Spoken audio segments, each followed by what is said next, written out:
Yeah, first of all, hello, you beautiful human, wherever you are on this spinning rock called Earth.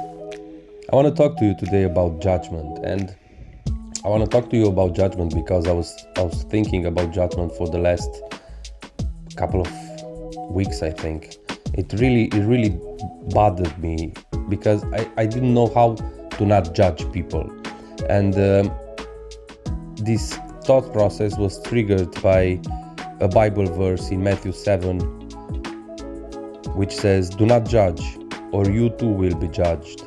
For in the same way you judge others, you will be judged, and with the same measure you use, it will be measured to you. Why do you look at the speck of sawdust in your brother's eye and pay no attention to the plank in your own eye?"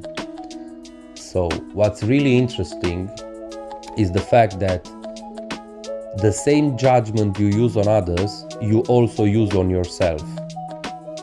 Do you understand that? So if you have a tendency to judge others, you also have a tendency to judge yourself. And this is really scary. Listen closely. If you judge someone in the second you saw them, you don't know what they are going through, so God and life is going to put you exactly in that same situation to see how you will perform in that situation, because you don't know what someone's going through. So if they are going through a hard time and you judge them in that time by they are weak, they are stupid, they are whatever, you are going to be put in that same situation. Do you understand that? So be very, very careful with that, because it's gonna come for you, and you don't know when it's coming or from where it's coming, but I guarantee it's gonna come to you. So I was struggling with the fact that, okay, I'm not allowed to judge, and that's perfectly fine, but I also need to protect myself from people that do bad things, right? Like from people who lie, let's say. So how do I not judge? And what I found out was really beautiful. To not judge, you always need to separate the person from the deed, from their action. So if Michael lied to you, don't say that Michael is a liar. Don't judge the person, right? Say that Michael lied. You judge the action. If Michael tends to do that often, you don't call him a liar, but you understand for yourself that he does that often, and you don't interact with him. If he is a family member and you don't like the way he acts, don't tell everybody that he is stupid or a liar or whatever. You judge his actions, but leave the person alone, all right? And you limit the interaction you have with them.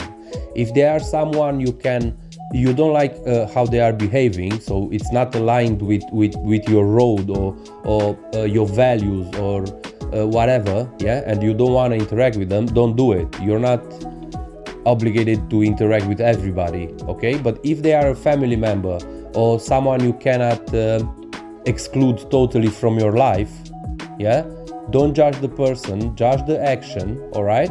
And limit the interaction. And you can also limit the interaction with time, like I'm not gonna talk to you more than half an hour a week, let's say, all right, to take an example. But you can also limit how deep you go with that person in that interaction, right? You can, if you cannot avoid them, you don't need to show them who you really are. You don't need to show them everything of yourself.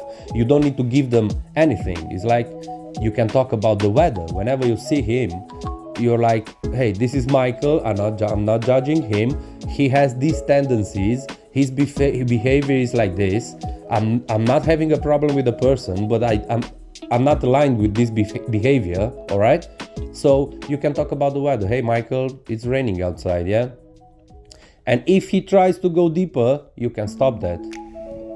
It's like, play stupid, right? And he's gonna leave you alone. So that's not judging. Always separate the person from the action, from the behavior, all right? Because we don't know why they act like that. So if he lies often, it's not okay to call him a liar, all right? Because we don't know what's in his life, in his soul, how he was raised up, what problems he had when he was a child, what he's struggling with, and so on.